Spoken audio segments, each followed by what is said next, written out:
Hello, and welcome to See Nobody Cares, the podcast where we talk about whatever we want because there's nobody listening to us anyway. Today is episode double X 20. I can't believe we made it into 20 episodes. I am your host, Ollie Schaus. With me, as always, my glorious co host, James Ballgame. How are you, Ballgame? What's going on, party people? I am tired today, but I am here because today is Tiki Tuesday. Let's go.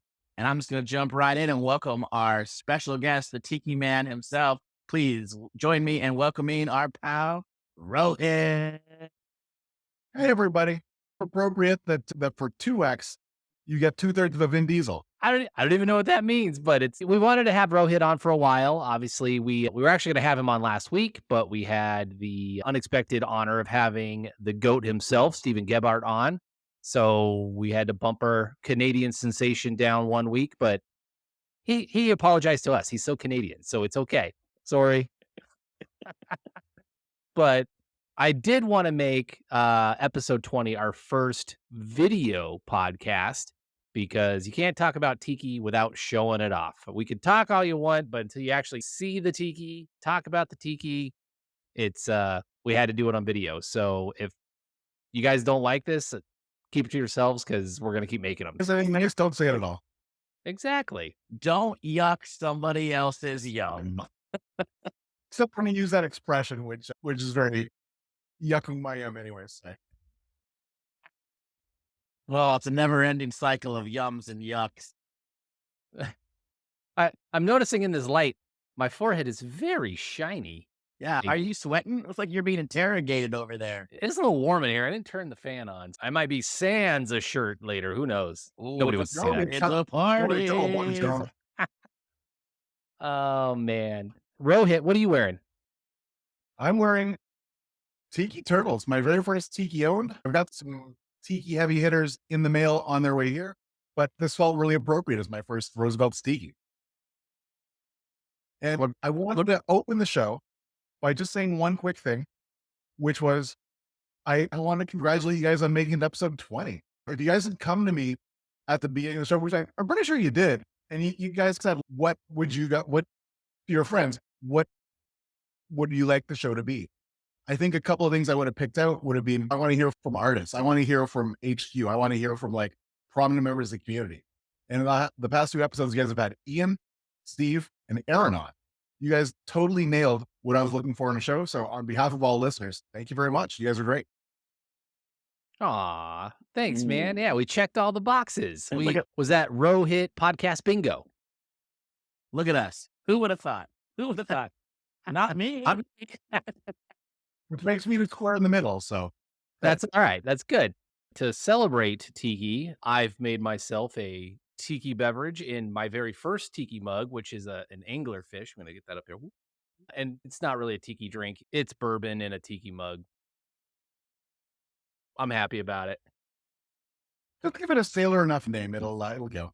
Yeah, it's a crusty crab. We'll hoist the mainsail. So for my Tiki mug, I went with something close to James Matthew Ballgame's heart.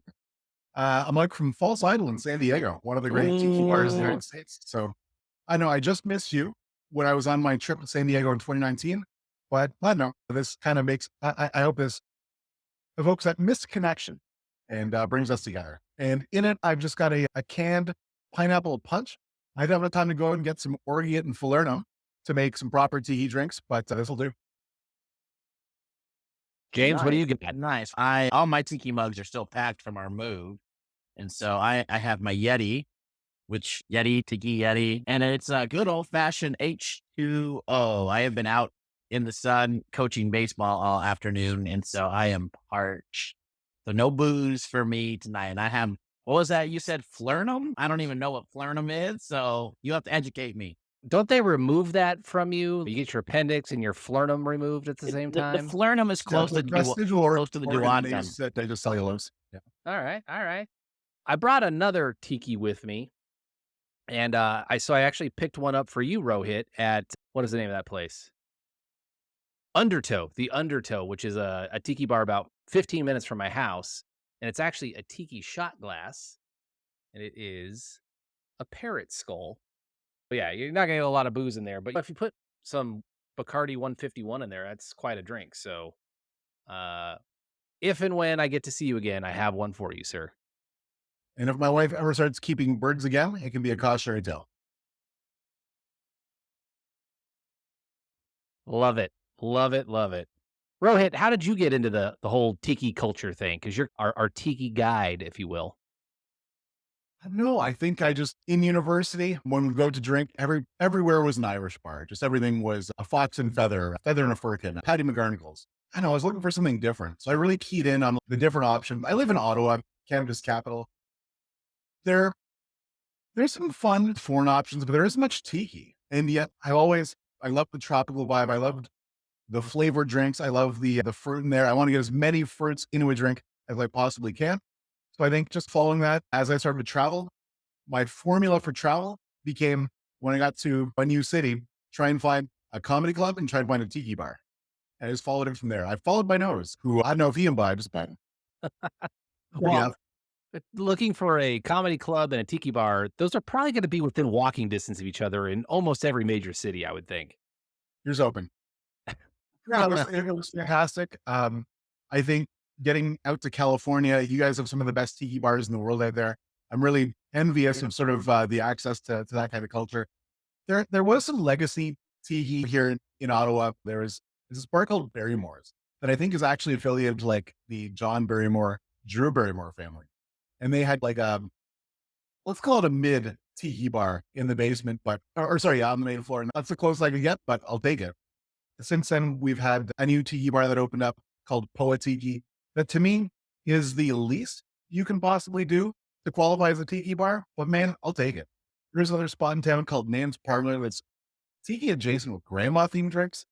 That's pretty good too. But I find that just traveling to the States, that's where the real stuff is. Now, we had a chance to go to Vegas back in October, and you took us on a Vegas tiki tour.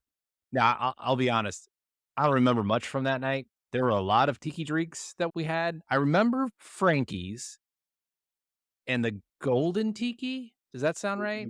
Yeah, What was, Gold Tiki, and what then was the Frankie's, last place? the Red Dwarf. The, the Red Dwarf.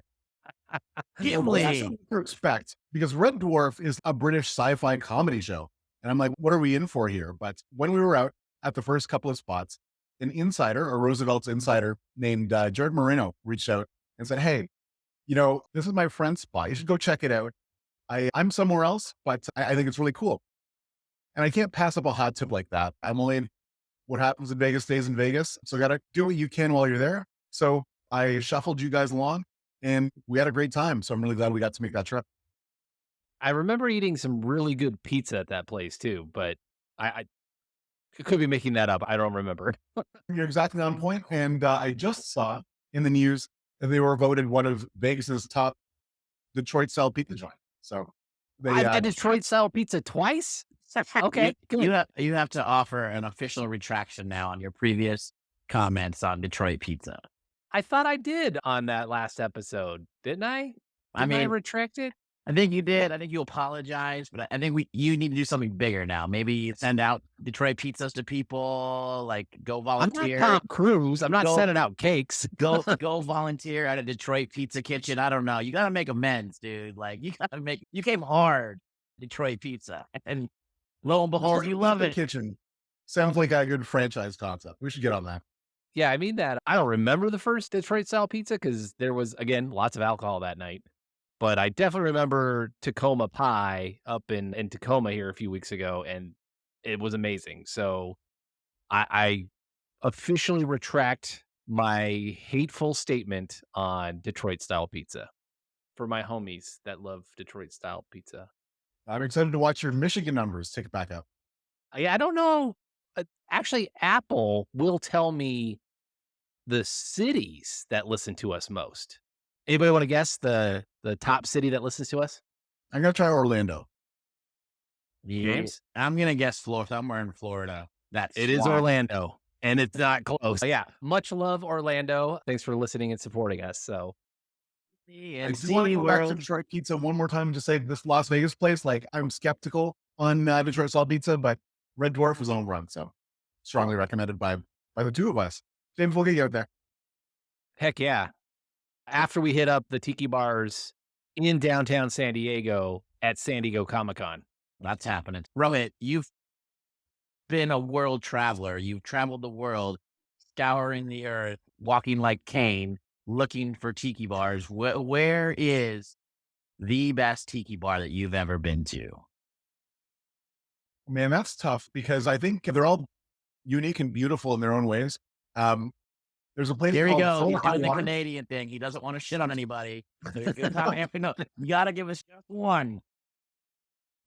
The finest. I don't know. I know when we took our crowd there, we had a bit of an experience with a surly member of the wait staff and it almost escalated from there. But then we got to crash a wedding. So we ended up having a good time overall. But I've got a real place in my heart for Frankie's Tiki in Las Vegas. It really has like a lineage that goes back into tiki history. One of the carvers of the sort of the idols that they have in there is the grandson of one of the great tiki carvers that took care of all the historical spots in Vegas. So I don't know. It's really cool to be connected to that.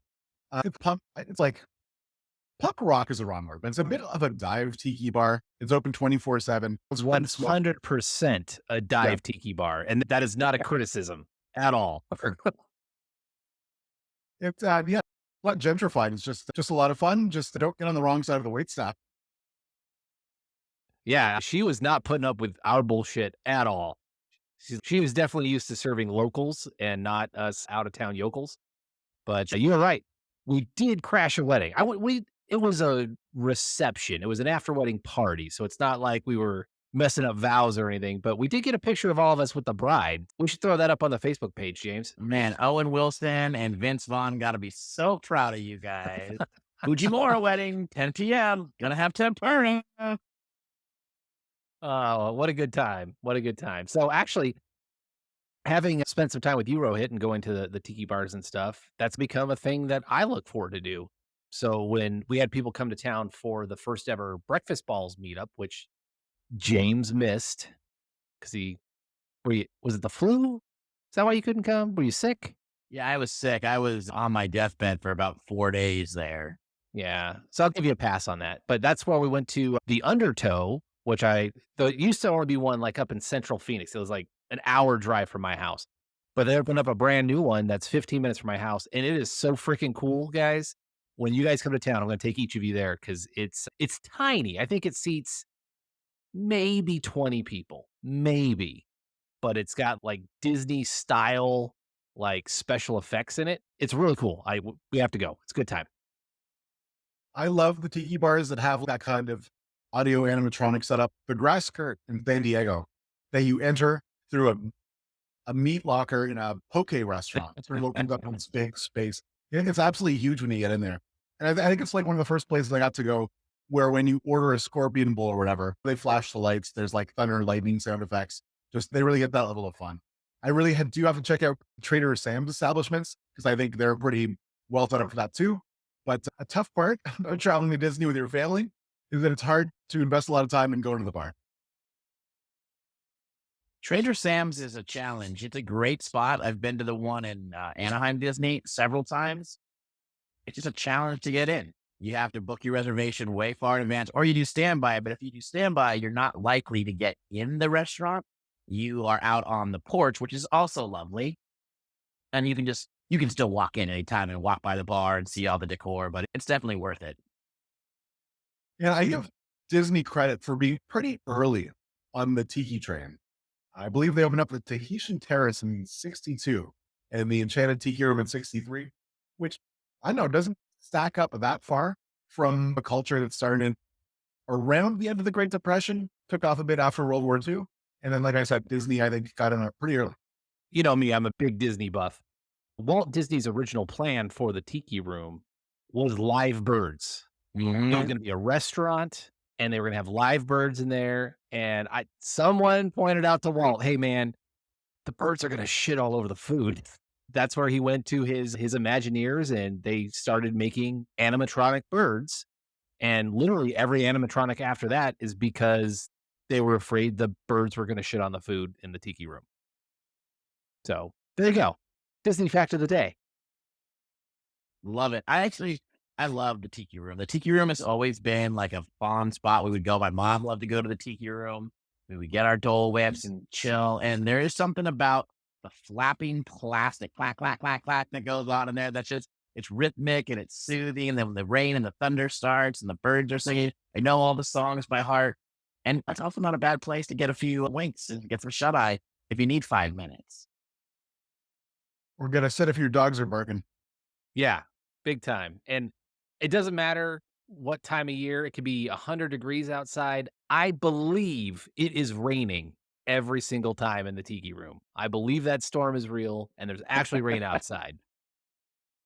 Because they did their part. We got to do our part and use our suspension of disbelief. A funny story along those lines is the original, the great granddaddy of all tiki bars was opened by a guy named Don the Beachcomber. And one of the Yes. trips that he had was that his spot had a tin roof. And towards the end of the night, when people might have been thinking of leaving, he'd run a hose onto the tin roof, make it sound like it was raining, and convince people to stick around for a nightcap. Brilliant. What a manipulating son of a bitch. As we were talking here, I actually remembered my first tiki bar was actually, I didn't actually get in. So my wife and I were in Munich, Germany in 2019. And we were staying at, I'm going to butcher the name, the Hotel Baschifer, the fancy hotel in Munich. I can't remember the name of it. And they had a Trader Vic's in there. And we're like, we met some people on this trip. We're like, hey, let's go. We'll grab some drinks at the Trader Vic's. It was closed. It was too late. It was already like 1:00 in the morning. So they're like, but you go to the sister restaurant, which was this discotheque that was right next to it. And let me, guys, I got to tell you, a discotheque in Europe is the best time. Oh, It that's is phenomenal. It really was. It was such a fun night. But it was like, I was with a group of people there were a lot of older tourists there. And man, watching people who used to go to an actual disco, go to a disco in Germany was a lot of fun. So highly recommend it. And actually, Trader Vic's is probably the second sort of like major influence on what we recognize as tiki culture. Okay. So we had Vic Bergeron. And I guess he was known for trading items of decor for food and drinks. And he invented the crab rangoon as well. Oh my God. I love this guy. So he's a Yeah. hero. Absolutely. James, we're going to I've decided we're going to start a wall of heroes Yep. on the See Nobody Cares Facebook page. Yep. What's that guy's name? Vic Bergeron. All right. Hero number 1. I need one of our previous guests loves Crab Rangoon as well. Dan Kersey, this one's for you, dude. Crab Rangoon, let's go. Now, in one of our friend chats today, we were talking about Thor Heyerdahl. Heyerdahl. Now, I had never heard of him until I listened to a history podcast a little over a year ago. Fascinating story. Really fascinating. He had set off to prove that the Vikings discovered Polynesia. Is that what it was? I don't remember. I think he was trying to study like how the Pacific got settled. Interesting. Yeah. He had expeditions out to Peru and he had an expedition out to Easter Island. And what I think is cool about that is Moai are such a big part of tiki culture. I think that traces back to Thor Heyerdahl. That voyage was called, as opposed to the other one to Peru, that was the Con Tiki. And that Aku Aku trip, I think, is why we have Moai in large part as part of tiki culture. As I look at my Moai tiki mug up there. Right, you're going to have to get that. We need to see it.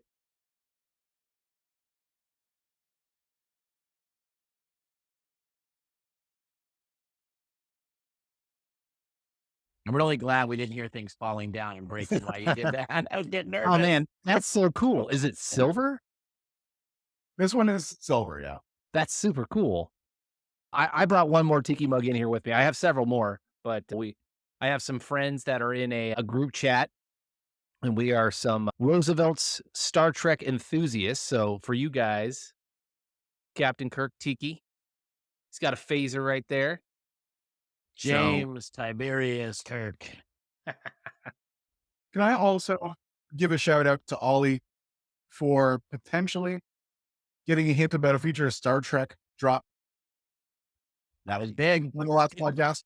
It sure sounded like it, but every time I've asked anyone else, they're like, "Nah, we're not doing that," or "We've got Star Wars, we don't need Star Trek," or whatever. And I really hope that's real. Let's call it wishful thinking, but it got my hopes up. So here's hoping. And I Yeah, do have or wishful pretty drinking. mug over there. So Rohit, you keep alluding to this shelf over here that has tiki mugs. So I'm assuming you collect tiki mugs. How many mugs do you have? Thanks to some encouragement from my wife, I did rein in the tiki mug collecting, but I do try and get one from places that I visited, or people are kind enough to get me mugs when they get to cool places. I really appreciate that. It means a lot to me. I don't collect a ton. Again, thanks to the encouragement from my lovely wife. But My wife likes to I'm encourage allowed me that this. way too.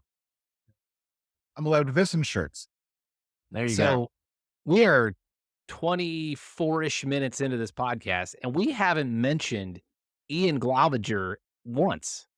We're all wearing an Ian shirt. I've got my Ian collection behind me here.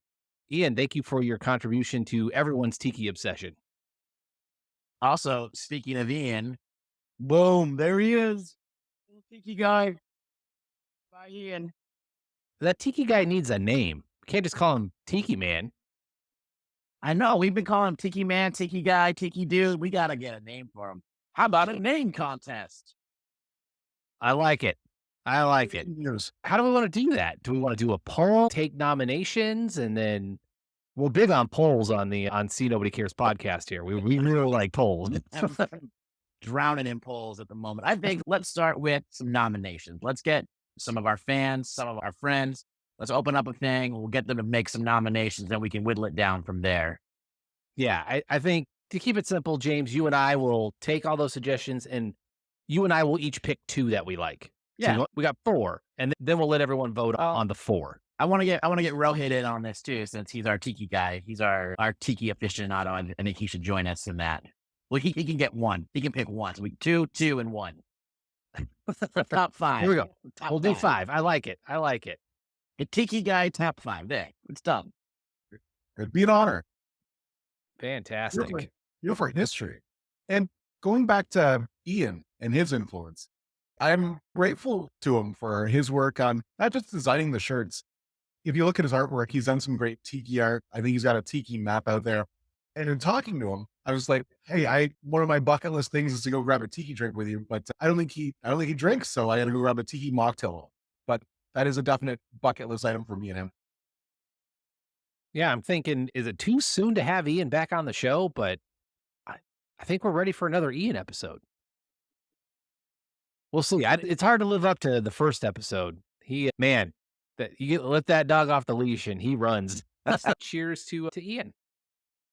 And one last bit of fascinating Ian lore is that his wingspan is unbelievable.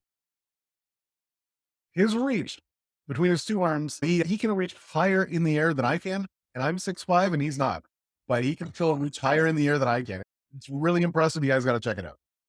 An Ian hug in the future. He could probably hug Absolutely. us both at the same time, James. So if I need something off the top shelf, I need to ask Ian now, not Rohit. Got it. Yeah, it's close, but he's got a slight edge. Wow. Crazy. Fun facts with Rohit. Actually, Tiki related, we got a little bit of a tease today on the upcoming travel collection. And there's a design. I don't know who did the design. I can't tell if it's Ian or if it's someone else, but it is very Tiki Room-esque. I thought it was really cool. I don't usually buy a whole lot from the travel collection, but that shirt James is wearing right now was a travel collection shirt from 21, I think. Yep. Yeah. There were some bangers. Kalamkari and Talavera, both really strong travel collection entries. Oh, yeah. I forgot about Talavera. I I like the blue one, but I'm going to shout Rohit out for pronouncing Talavera right. That was always one of my favorite things to watch. I think it was our good buddy Aaron used to call it Talaverna, Tallahassee, Talladega, Tala whatever. Like he was just making stuff up for years. I was here for it, but yeah, Talavera. And Talavera Azul now is a beautiful shirt. Yeah, I missed that one. That is a beautiful shirt, but that actually leans more almost what's the word I'm looking for? Like Greek looking. Maybe it's the blue. Yeah, it looks like some of those Greek vases or pottery or like tiles people used to have in their kitchens. So it brings back fond memories of my grandmother's kitchen. But she's This makes me Italian. That just makes me think of that scene at the bird cage where they got the bulls. Oh, it looks like young Greek men playing leapfrog. Whoops. And Santorini for the travel collection, I believe, too. Yeah, Yeah. Santorini is a beautiful one. And I think that's like the same shade of blue. It is a real, that's a banger. Can we call that Greek tiki? Is it Greeky? Greeky. Greeky, yeah. Was that an Ian design too? I had no insight into that, sorry. You know what? Let's ask him. Hold on a second. TheMightyThings.com. Nah, I want to hear it from the man himself. Let's see. Design Santorini. All right. TBD. We'll find out soon enough. Rohit, what time is it where you're at right now? It is 10:13 p.m. Man, going strong. Did you have some caffeine this afternoon? I had a energy drink at about 6 p.m. So I would be my full self here for you guys now. So what is a Canadian energy drink? What is that? Maple syrup. Honestly, this is an American brand, but Bang energy drink. And Bang. let me tell you, their CEO is a weird guy. Right. Okay. Why is it There's this, weird? man, I'm probably getting too into the weeds on this, but there's this amazing TV show called How To with John Wilson. And it's this kind of documentary filmmaker with a weird sense of humor. And he writes these episodes of his TV show where he starts out like with a topic like how to taste wine. And he goes to a wine tasting course and he keeps following threads on that. And in that episode of that show, he starts off with wine tasting and ends up at the birthday party for a family member of the Bang CEO in his house. And the guy's a real weird dude. Looking at what may have some crimes on his rap sheet. I'll look at it. All right. So he's a interesting character. Hey, James, I like the way your hat matches that shirt. It is the best tiki hat there is. You know who loves this hat? Thomas Ellswick loves this hat. He loves it a lot. He's a fan. He needs one. He does. He has one. He just left it in Seattle, and now it traveled to San Diego with me, and it's been in my house. I have his right over there. He's right over there. So you're saying he's got to go to San Diego to get it? I told him I'd ship it to him, but it's just taking a little while. Oh. I keep being like, oh, I want to send this to Thomas. Oh, I want to send this to Thomas. And he's been very patient. It's only been since July. So he's been very patient. I was supposed to send something to our good buddy Roger Morones. I don't know. Oh, it was after the Breakfast Balls meetup. And I was like, oh, yeah, I'll get it out tomorrow. And then a week went by. Another week went by. And then another week went by. I was like, he messaged me like, hey, man, everything okay? I was like, yeah, I'll get it out tomorrow. But I did get it out. I didn't sit on it for 8 months. I'm collecting things. I have quite a few little things in there for Thomas. I sent his kids this game for Christmas where like it's fling poop at the toilet and the toilet's like a backboard and it falls in. Like I'm sure his kids love that. So I'm sending him stuff, but it just, all in due time, all in due time. And it wasn't baseball season, right? If he doesn't need a baseball hat, it's not baseball season. And he's always complaining he's got too many hats to begin with. So, I'm not trying to add to his problem. So today is Tuesday. What is this? The 19th? Yep. Yeah, Tuesday the 19th of March. 2024. Baseball actually starts tomorrow. Tomorrow at 3 a.m. here. 3 a.m. here. 3 a.m. The Padres and the Dodgers in Seoul, South Korea. I am really considering setting my alarm and getting up, because when are you ever going to see that again? You know what I'm really considering doing? Setting my TV to record it so I can get up at a normal hour like a normal person and just watch it. Or whatever. That's not live. You gotta watch it live. I did. What was it? 2019 or 20. The Mariners were playing the Oakland A's in Tokyo at the Tokyo Dome, and it was the exact same situation. And Ichiro had already retired, or he was coaching, but he played 2 games. And I got up, but I was living on the East Coast at the time, and I think I just got up at 4 a.m. I think it was like 4 a.m. and I got up, and that wasn't as bad to me. But if you want to get up at 3 a.m. and be like, you can't yell, like you're gonna wake up Bonnie and the kids. You can be like, oh, come on, Fernando, go team. Oh shit. I'm not shouting on game 1. I don't. Baseball's my relaxing game. But when it gets to, I might change that because it is the freaking Dodgers, and I will never take this back. I hate the Dodgers. 100%. I will never eat crow on that. Now, I know podcasting is an audio medium, but as we make the foray into video, just a moment ago, little Easter egg for the audio viewers that the video viewers will get to enjoy. When James gave the thumbs up, there was a cool emoji that popped up. I saw it. I was like, what's going on? He's on his iPhone. I don't think it's going to work on my. Let's go. No. How do we Just just you. this approval? No. Let's see it. Only positive sentiments. No, nothing. Try doing the heart, James. Just a thumbs up. Let's see here. Oh, that's it.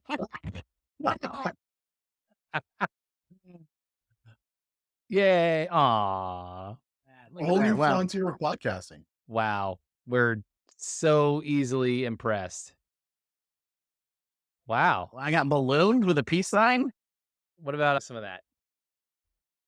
There's the balloons again. I got balloons. I don't have no idea what's happening over here. We're going to be, for the next 20 minutes, I'm just going to be doing things with my hands. It's like, see what Let's get back for the audio listeners. Might pay money for that. I don't know. I don't want to give the middle finger and see what comes up. That might be bad.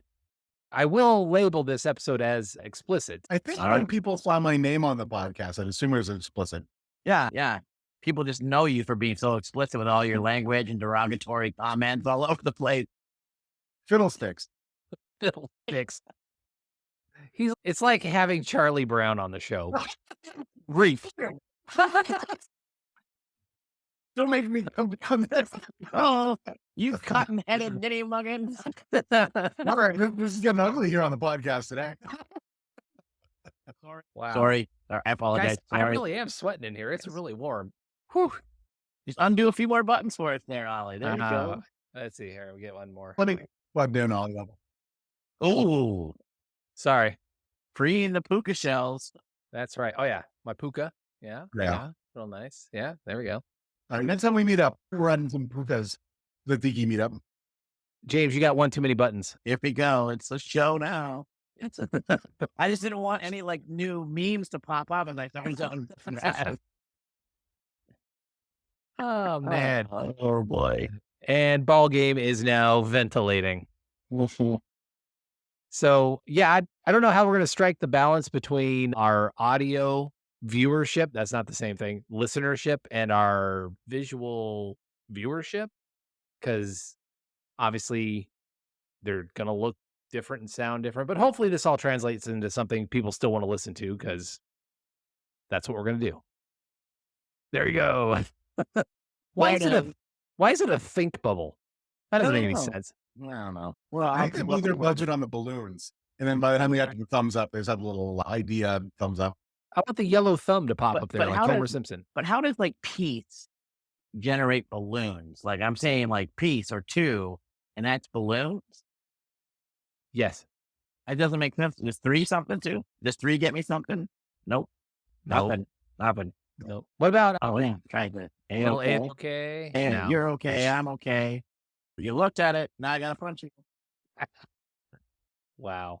All right, we're really getting off topic. Tiki Tuesday. Welcome back, friend. Sorry, guys. I'm tired. James is tired.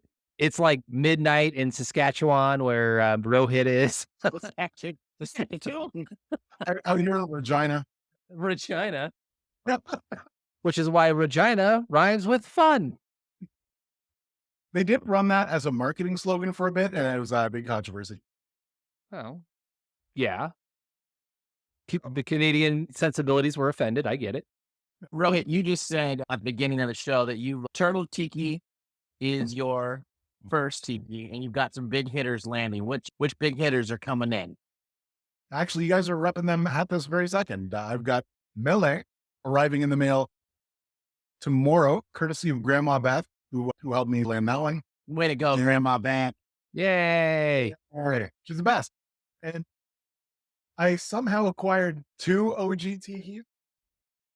One I got a good deal on, but I figured that out after I'd already acquired a 4X OG tiki in trade, set it up to get tailored, and the day that scissors went to it, I found the second one. So, James, I think you're aware that I've got a productive scheme for the backup one. Well, that'll play out over the weeks to come. Nice. I like it. Okay, so you've got Melee and you got OG coming. You wearing turtles. What else? Any other tikis? I've got You have tunes, and I've got Tiki Finds a Way on the way. okay. Appropriately enough. Tiki finds a way on the way. All day, every day. And I gotta say, that one that was teased today for the travel collection, I really love the way that just looked like the interior of a good tiki bar. So I think that's coming up high on my list. Even though it's not this traditional sort of Ian style tiki, it still really scratches that tiki itch. Yeah, we don't discriminate against tikis. Yeah. Is there any other tiki that now that you got your big ones checked off, are you hunting anything else right now currently? I think those are the ones that I really feel strongly about. I am trying to keep the count to a dull roar. Otherwise, Thomas Aldwick will come for me. I'm going to keep to that, but always excited to see what's coming. Hopefully, some big ones coming in the future. We've sung Ian's praises plenty, but just anything he puts out is dangerous for me. I think we're in line for a Thanksgiving tiki this year. I think 2024 is the year of the Thanksgiving tiki. I am manifesting this. I am speaking it into existence. I'm taking a page out of LeVar Ball's book, and I am just going to keep talking about this Thanksgiving tiki. And credit to you, Ballgame, but you'd one of the best ideas I've heard yet for the city florals, the city specific shirts, which was to try and figure out some way to do city tikis. I think that would be a home run. It would be, I'm sure, a lot of work, but there's got to be some way to make it modular in the same way the florals are. But I think people would really lose their minds over that. So- not they're already losing their minds over the existing con florals. But just piggybacking off of the CityCon florals, right? That's such a great idea to have a shirt that you just change the colorway for each city. And so I was thinking if they wanted to do a tiki year, 1 year, they base tiki, and then you just need to change the pocket, right? The pocket could have something tiki-ish that relates to the city. Like you could do like a tiki Space Needle for Seattle, for San Diego, some kind of tiki surfboard. You could change it up for Canada, tiki poutine, tiki Tim Hortons. I don't know. I was waiting for what it was going to be, and tiki poutine was what I figured you'd come up with. I don't even want to know what that's going to look like. Tiki poutine. I'd buy it. Yeah, absolutely. One interesting tidbit that I uncovered while I was doing research for the show, which says a lot about my personality. That's when you guys asked me to do the show that I'd go out and do some research. But when I was reading up on the early days of developing tiki drinks, one sort of principle that Don the Beachcomber had when he was developing his menu was he worked off of the theory that led to the Planter's Punch, which was to create a drink that was 1 of sour, 2 of sweet, 3 of strong, 4 of weak. So a weak liquor, a strong liquor, something sweet and something sour. I think that is one of the most interesting facts I've learned about tiki culture. I think that makes so much sense when I look at my tiki books. So what's been your favorite go-to tiki drink? Man, that's tough. I think one of my favorite things to do wherever I go is just get the big bowl and drink from it communally with my friends. Let's If- all get if people- hepatitis. Let's drink. Let me give a shout out to Eric Hutzel, who's another big tiki fan in Roosevelt Insiders. Before I had the chance to meet him at MegaCon, I would just post about my tiki adventures and he'd comment on them. I'd do the same thing for his. And he organized a tiki meetup in Orlando. It was fantastic. We had a great time out of that bar there. And yeah, the most fun I had was just getting the biggest, most expensive bowl on the menu, getting a pocket full of straws. The bartender was giving me a handful of straws and just handing them out to people to come take part in them. Like, drink. To your point about hygiene, I don't know. There's got to be some kind of sterilization effect with the alcohol in there. So Absolutely. That's what we're going to tell ourselves. I love it. And shout out to Eric. I saw he posted a video on Insiders a couple days ago at his tiki bar, mixing up a tiki drink. That was really fun to watch. Yeah, what a good guy. Maybe he wants to come on here sometime, teach us how to make some drinks. Oh, and in our discussion of tiki shirts, Creature from the Black Lagoon and his character of the Gill Man, both favorites. Absolutely. Yeah, I got mine sitting over here behind me. I just think and that's just the Kevin Wilcox shirt now for me. That shirt just screams Kevin Wilcox. Yeah, another great guy too. Hey, he got another shout out on here. There we go. Yeah, Everybody's getting shouts out. my favorite go-to is because I don't want to have a lot of tiki drinks, right? Like they're super sugary, a lot of fruity. I end up with a headache, so I'm gonna get one, and it's gonna be powerful. So it's a zombie. I love a good zombie, but you can only have one. Well, I So- guess you can have more, but Fun fact about the zombie, going back to our man, Don the Beachcomber, was he set a limit of 2, not because it was so powerful, but just to create the mythos behind it. Okay. So, sort of the word was that the last guy to have more than 2 went crazy. And so people would show up at the bar and be like, screw that guy, I can do better. And restore as many zombies as they could handle. But people picked up on that tradition and you still see that reflected. I think that little bit of P.T. Barnum showmanship got lost along the way. It's strong with 4 ounces in there. I did just get a live update from Ian Glaubinger. He did not design Santorini. So let's find out who did. SeeMightyKings.com. Did they put the artist on there? I do have an artist field now, and you can search by artist, which is awesome. I think they're still working on populating that data, but man, I know this has been shout out city, but I can't say enough about the Howlers. They're fantastic folks. Great people. Hashtag justice for Penny. It's a trap. The artist field is blank. Yep. On Santorini. So It just, I need our internet sleuths to find out. I think he just started that too about a week or 2 ago. He just posted about it. And he does need support from people that know to message him and tell him that's what he's asking for. Help a Hepler out. Help a Hepler out. Hashtag help a Hepler. Hashtag Howler.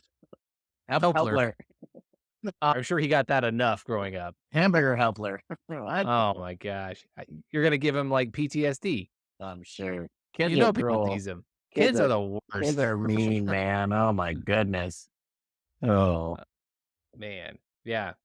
Let's see. We've given all the shout outs today. We've talked about all the tiki stuff. We talked about some upcoming show. Oh, tomorrow. So guys, sorry. You're going to get this episode a week after we record it. James and I discussed new drop day Tuesday, right, James? Tuesday sounds good. Tuesday's good, especially with the new video format. It's going to give me a little bit more time on the editing side. If for some reason we go completely off the rails, it gives us time to record something in place of that. But we should be good. We did get a little tease for tomorrow, right? The Imperial March drop. So we're going to get some Dark Side shirts drop tomorrow. About you guys with that Thrawn shirt with the troopers, giving off some toy box vibes. It looks really cool. Pretty exciting. I do like when they have these sort of like random pop-up drops, just this kind of Wednesday drop out of nowhere. Reminds me of October. From Yeah, that was Wednesday. October. Just I like it when they do something real weird out of left field and just breaks us out of our standard rhythm. Yeah. Like when I first got into Insiders, it wasn't as rhythmic with the Tuesday, the Thursday. We were just any day of the week. It felt like, oh, we're going to drop Monday. Like hit the red alert button. Let's all run to the computers. So I saw the Darth Maul shirt. I love Maul. So that looks like a great shirt. The Thrawn shirt with the troopers piques my interest. I know a lot of people are thinking of the Roper. John wore the Darth Maul Roper at MegaCon. So people are hoping that will either drop tomorrow or potentially May 4th, because we still have May 4th coming too. So there's lots of Star Wars between now and May 4th. It wouldn't surprise me if we have another Star Wars drop sometime in April, because they just put it all in there. And I saw Kaluka suggest that the May 4th drop would be tied to episode 1 somewhat. That was the first time I've seen that suggested. So we'll see if that holds. But I got to say, I am excited To for the that Phantom Menace? drop Cell Jar shirt. Oh yeah. It'd be tied to the Interesting tied to the Phantom Menace. So we're gonna get a Jake Lloyd shirt. Hey, that guy needs something good. That poor kid. That poor kid. I feel bad. Yeah. Similar to the Edward Furlong story. He's making Edward Furlong's making a comeback. Is he? He's trying to get healthy. Yeah, I saw something about him the other day. Yeah, he had a rough road there too. For those who don't know who Edward Furlong is, he was John Connor in Terminator 2. Yeah. Yeah. He had a really sad story of awful parents, and his agent, who was also his girlfriend, who was like 30 at the time, was trying to emancipate him from his family and like taking his money. I don't know. It was a really sad story. Man. We need to get back to the happy stuff here. Star Wars shirts. Star Wars shirt. Yeah, and that Jar shirt, I love that Jar shirt. That's gonna be a big one. Yeah. Love for Jar, right? I think culture is reclaimed and is giving Jar his due. And I think it goes back to Ahmed Best. If you ever heard of Ahmed Best talk? He is an amazing dude. He sounds so cool. And I just took my kids through the entire Star Wars suite of movies for the first time. And let me tell you, it is an emotional experience just to get to watch that stuff with them, get to see them enjoy specific things. I got to tell them about the time that Mark Hamill once tweeted about their dad. And but when you see episode 1, like you watch the original trilogy, episodes 4 through 6, you're just saying to yourself, man, these still hold up. Like they still look really good. I can't believe how good these look. The practical effects being as good as they were. In episode 1 through 3, a real CGI tour de force. And man, like Jar, love him or hate him, I think he's worthy of some love, but the effects there, pretty phenomenal. The name 7 through 9, I've got some fringe views on. I truly love The Last Jedi. I love what Rian Johnson did. I think that's one of my favorite movies in the entire series. Although I know that some people really didn't take to it, but I really liked him swinging for the fences like he did. I thought Last Jedi was good. It just didn't need that whole Canto Bite side piece. Like you can just the heist part of it. Yeah, very like weird Rian Johnson sort of side quest, but I don't know. It's not what I remember when I think of it. I just think of some of the thematic elements that he hits. Yeah. Now, Ballgame and I have talked about having a Star Wars episode at some point, and maybe we do that for May the 4th. Maybe that's what we release it after for that. So I don't want to get too much into my opinions on this episode, but I was so hopeful after watching Force Awakens. They set up so many really cool paths that they could have gone. And then Rian Johnson took a hard left. Not that it's a bad movie, but it just took what they had built and then just over here. And then the reception to it was so bad, right? That they brought back JJ to direct the third one. And he tried to like retcon both into something. And sorry. Somehow Palpatine returned. The worst line of dialogue in a Star Wars movie, right? I've been harping on that line, but I have a lot of love for Oscar Isaac because when you watch him deliver that line, that dude is not acting. He is in pain. He is just in disbelief that he has to deliver this line, like 8 freaking movies, how many freaking TV shows, comic books, and he knows he's got the freaking worst line, and he just shakes his head, looks down, and just goes, somehow Palpatine, like he can't even say it. Yeah. He should be on our wall of heroes. All right, so we added 2 heroes. Oh, let's see. Oscar Isaac is Moon Knight. He is Spider-Man 2099, right? Miguel Cabrera. He is Lord Atreides in Dune. I was just about to speak to that. Yeah, I'm still glowing from having watched Dune 2 last week. I really love it. Hey, don't Nice. spoil. I haven't seen it yet. Spoiler alert. Spoiler alert, it's good. Hey, Uh, hold on. I got a follow-up question. Did you buy the popcorn bucket? We did have the popcorn bucket in Canada, but the date night package that I bought for my wife and I did not include that. You'd No, think for a that's date, definitely a you might. solo popcorn I bucket. think that's a single date popcorn bucket. That's you went for a solo movie with your popcorn bucket. Sorry, went to 7th grade humor here, guys. Sorry, real sorry. Sorry. Sorry. Lots Why of apologize. this hour? I don't think I have. You haven't said sorry? I think I've kept under wraps. You should apologize for not saying sorry. You're Canadian. Matter, It's not you know. showing. No, guys, I'd say for our first video podcast, this went pretty well. We had the perfect guest. Yeah. You guys are too kind. And just have to thank you guys for having been such a big part of my Roosevelt's journey. James, you commented on my first, hey guys, I'm Rohit. Here's a picture of me post. And you helped me on my first hunt. Ollie, when it came time for me to actually meet people in person, you were like one of the reasons that I came together, and somehow our small meetup became a big meetup. We got to meet a ton of people. And I don't know, just you guys are so instrumental to what I love about the Roosevelt's community. But also, let me just send flowers to the entire community and how kind you've been to this dumbass Canadian who does need a lot of help just to participate on the level that you guys do. But you guys are so kind. And I can't believe what a neat community is. I think about what Steve Gebhardt said on the podcast last week, where he called Roosevelt's a community company and not as much an apparel company. I think that really resonated with a lot of the listenership, and it holds up. It's a really great group. It is hard to make friends, to make new friends en masse in your 40s. And yet I think all of us can agree this was like one of the best ways to do it. I can't argue with that. 2 takeaways from Rohit, meeting Rohit for the first time. I was shocked at how tall you are